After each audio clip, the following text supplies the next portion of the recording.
তোকে আমি একটা কথা সাফ সাফ বলতেছি, কান খুলে শুনে রাখ। তুই যদি নেক্সট টাইম কখনো আমার আর আমার মা বাবার মুখে তর্ক করিস, তাহলে তোকে আমি জানে মেরে ফেলবো। আপনারা আমাকে আর মানেন না। আপনারা তো আমার অবস্থা দেখতেছেন, আমি 9 মাসের প্রেগন্যান্ট। আমার এই অবস্থায় তো আমি আপনাদের বাসায় সব কাজ করি, আপনাদের সব কথা শুনে। আপনারা তারপরও কেন আমার উপর এত অত্যাচার করেন, কেন আমাকে মারধর করেন? আমি তো কোনো ক্ষতি করিনি আপনাদের, কেন এত জুলুম করতেছেন আমার উপরে?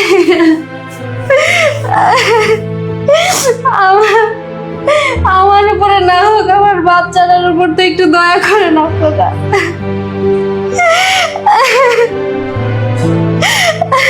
কি কইলি? তোর পেটে বাচ্চা, তুই আমার পোলার সংসার করবি? আমার পোলারে হাত করার জন্য বাচ্চা নিছ? আরে তোরেই তো আমি এই বাড়িতে রাখবো না। আর তোর বাচ্চা, তোকে না এই বাড়ি থেকে বের করে দেবো। বাইর করে দিয়েছে না, আমার পোলায় যখন আইবো কি কম জানোস? এই কি কম জানোস? তুই একটা পোলালে ভাইজা গেছিস না, বুঝছ না? আমার পোলার সংসার তোর আমি করতে দিব না। আপনারা আমার সাথে কেন এমন করতেছেন? আমি কি করছি আপনাদের? কি ক্ষতি করছি? আমি তো এই বাড়ির বউ, আপনাদের ছেলের বউ। তারপর আপনারা কেন এমন করেন আমার সাথে? ঠিক আছে, আপনাদের তো আমাকে পছন্দ না, আপনারা আমাকে সহ্য করতে পারেন না, আপনারা চান না আমি এই বাড়িতে থাকি, আপনাদের ছেলের সংসার করি। ঠিক আছে, আপনারা আমাকে আর কিছু সময় দেন, আর কিছু সময় দেন।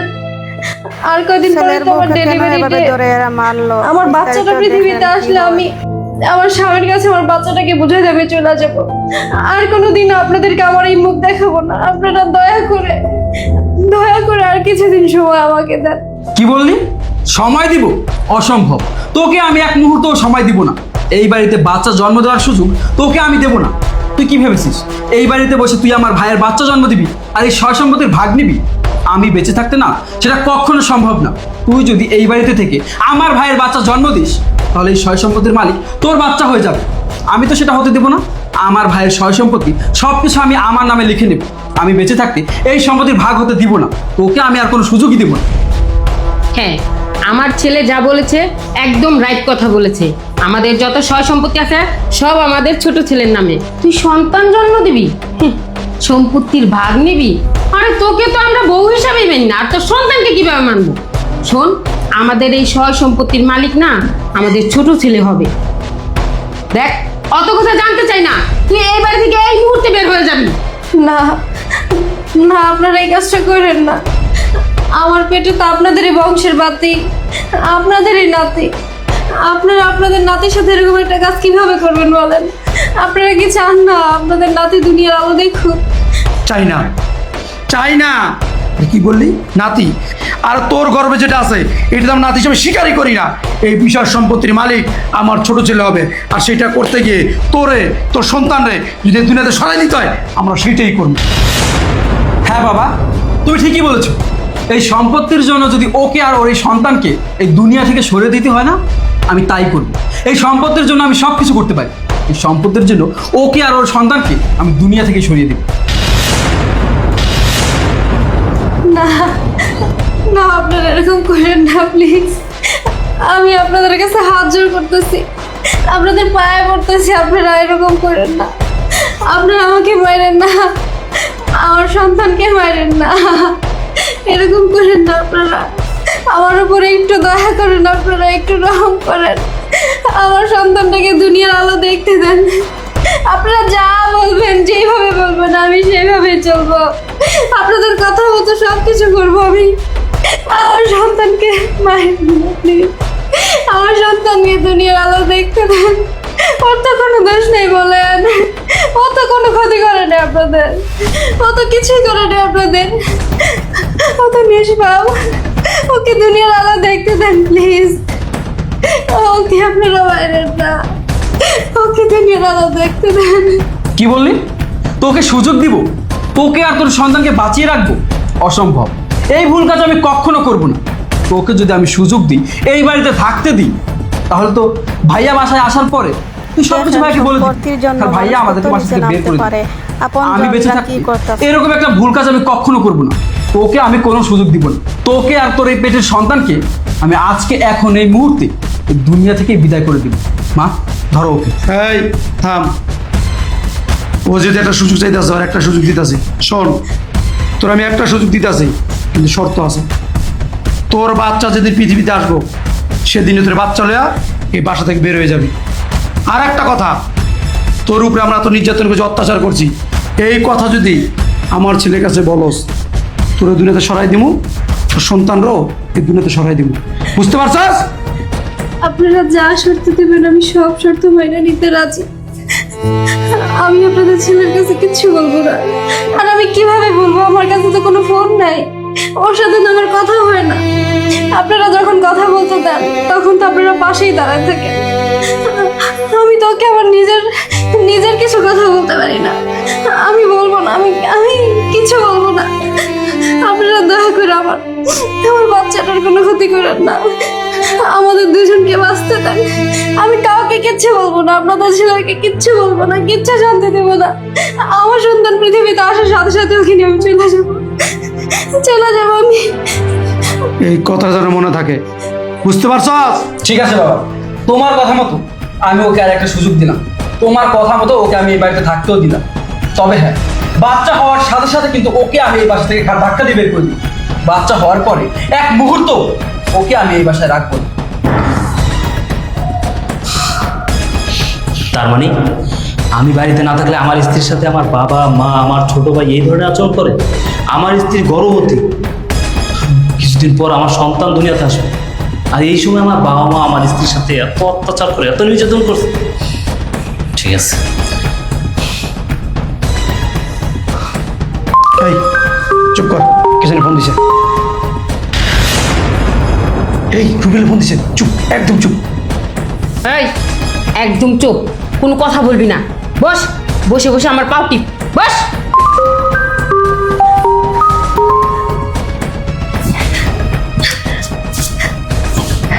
এই চুপ, একদম চুপ। হ্যাঁ বাবা রুবেল, বল। বাবা ভালো আছি, তুই কেমন আছস? আমি ভালো আছি। বাবা, আপনার কি অবস্থা?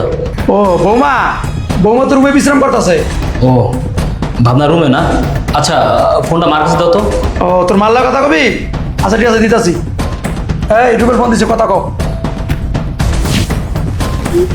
হ্যালো বাজান, কেমন আছো? মা, আমি ভালো আছি, তোমরা কেমন আছো? আমরা সবাই ভালো আছি বাজান।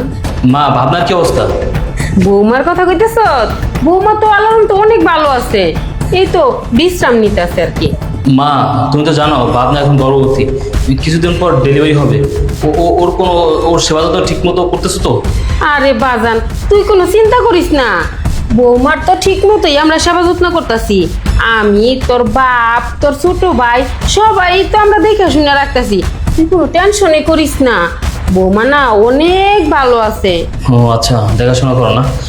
আচ্ছা মা, ভাবনার তো এখন অসুস্থ, কিন্তু জানোই ওর এখন কিন্তু ভারী কাজ করা ঠিক হবে না, সাবধানে থাকতে হবে। ওরে কিন্তু কোনো ভারী কাজ করতে দিও না। না না না না, শোন, এই সময় কি কেউ ভারী কাজ করে? আমি তো বৌমারে কোনো কাজই করতে দেই না, সব কাজ সংসারের আমি করি। তুই কোনো চিন্তা করিস না, তুই ঠিক মতো কাম কাজ করিস বাজান। আচ্ছা ঠিক আছে মা, ফোন রাখো। আচ্ছা বাজান, রাখ। এরা তো বড্ড চালাক, কিছু কিছু কাঁদো। শাশুড়িদের জন্য মেয়েদের এমন অবস্থা হয়। স্বামীর কথা হই না, কাল চোখের পানি বের করে দিছে। এই কোনো কথা যে পোলার কাছে কস, বুঝছ না? এদিন তো শেষ দিন, বুঝতে পারছো? একবারে গলা টিপা মাইরা ফেলামু।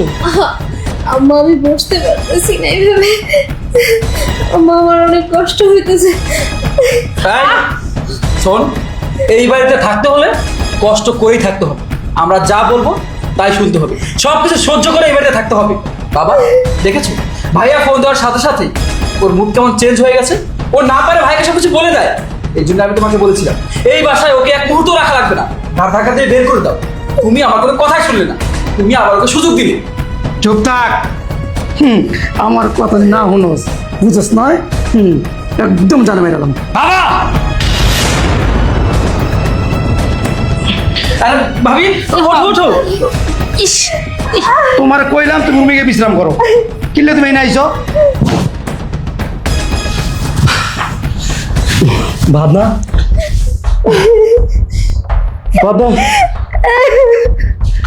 বাবা রুবেল, তুই বাবা মা, আমি এসব কি দেখতেছি?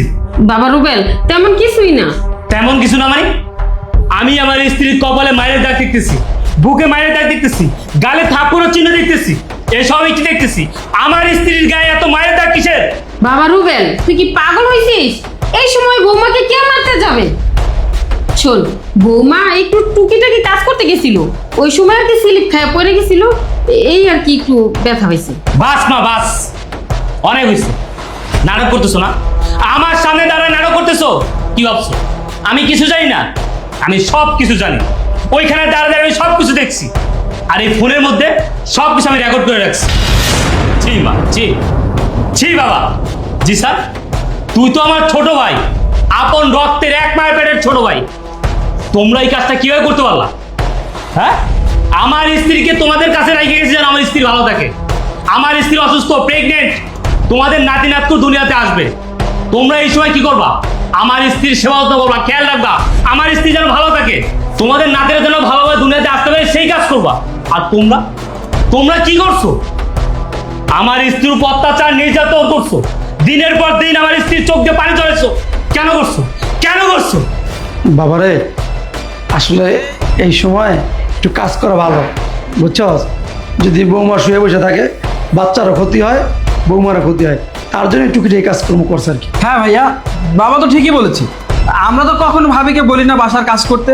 আমরা তো আর ভাবিকে বলি, ভাবি এই অবস্থায় তোমার কেন কাজ করতে হবে না, তুমি রেস্ট করো, সারাদিন বিশ্রাম নেবে। বাসার কাজ করার জন্য বাবা আছে, মা আছে, আমি আছি। ভাবি আমাদের কোনো কথাই শুনে না, উনি নিজেই সব কাজ করে। আর ভাবি কি বলে জানো? ভাবি বলে তোমার ভাইয়া ওইখানে এত কষ্ট করে পরিশ্রম করে, আর আমি কি সারাদিন বাসায় বসে বসে থাকবো নাকি? এই জন্য আমি সব কাজ করব। ভাবি আমাদেরকে কোনো কাজই করতে দেয় না, সব কাজ ভাবিই করে। সেটা কি আমাদের দোষ নাকি? থাক ভাই থাক, তুই আর কোনো কথাই বলিস না। তুই যে আমার ভাই, এটা এখন আমার ভাবতে লজ্জা হচ্ছে, আমার ঘৃণা হচ্ছে যে তুই আমার ভাই। বাবা মা, তোমরা কি করে পারলা এই কাজটা করতে? একটা গর্ভবতী মেয়ের সাথে এই ধরনের কাজ কোনো মানুষ করতে পারে? তোমরা তো মানুষ না, তোমরা অমানুষ। মা, তুমি তো একজন মেয়ে, একজন মেয়ে হয়ে মেয়ের কষ্ট বুঝো না? একজন গর্ভবতী মেয়ের কতটা কষ্ট, কিভাবে চলতে হয়, কিভাবে থাকতে হয়, সেটা তো তোমার জানা কথা। তুমি একটা মেয়ে হয়ে একটা মেয়ের সাথে এই ধরনের কাজ কিভাবে করতে পারলা মা? আচ্ছা মা, তুই কি আমার মা? সত্যি আমার মা, নাকি আমি তোমার সৎ ছেলে? বাবা, আমি তোমাদের সৎ ছেলে? বলো, তোমরা আমার সাথে এই কাজটা কি করে করতে পারলা? আমার স্ত্রীর সাথে এই কাজটা কি করে করতে পারলা? আমার স্ত্রীর গর্ভে যে সন্তান, সে তো আমারই সন্তান, আমারই রক্ত, তোমাদেরই বংশের প্রদীপ। আর তোমাদের বংশের প্রদীপ দুনিয়াতে আসার আগে তোমরা নিভিয়ে দিতে চাও কেন মা? কেন বাবা? ও, বুঝতে পারছি, সম্পত্তির জন্য। আমার এই সয় সম্পত্তি সবকিছু তোমার ছোট ছেলের নামে দিয়ে দেওয়া, এই কারণে। আচ্ছা মা, বাবা, আমার অপরাধ কি? আমার স্ত্রীর অপরাধ কি? আমার এই অনাগত সন্তানের অপরাধ কি? আমি আমার স্ত্রীকে ভালোবাসা বিয়ে করছি, এইটাই আমার অপরাধ। তোমরা ওকে মেনে নিতে পারো না, এইটাই আমার অপরাধ। আচ্ছা মা, কিছু কিছু বাবা, শ্বশুর শাশুড়িদের ও যদি জন্য তোমার মেয়ে হতো, সংসার এভাবেই তাহলে কি ভেঙে পারতা যায়। ওর সাথে এই কাজটা ভালো করতে? লাগলে subscribe তোমার করবে। মেয়ে যখন বিয়ে হয়ে শ্বশুর বাড়িতে যাবে, তার শ্বশুর শাশুড়ি যখন তার সাথে খারাপ ব্যবহার করবে, তোমরা কি মেনে নিতে পারবা? পারবা না। তাহলে আমার স্ত্রীর সাথে, আমার অনাগত সন্তানের সাথে তোমরা এই কাজটা কেন করছো? মা, বাবা, তোমরা কি আসলে আমার বাবা মা? আমার মনে হয় না। তোমরা বাবা মা নামের কলঙ্ক।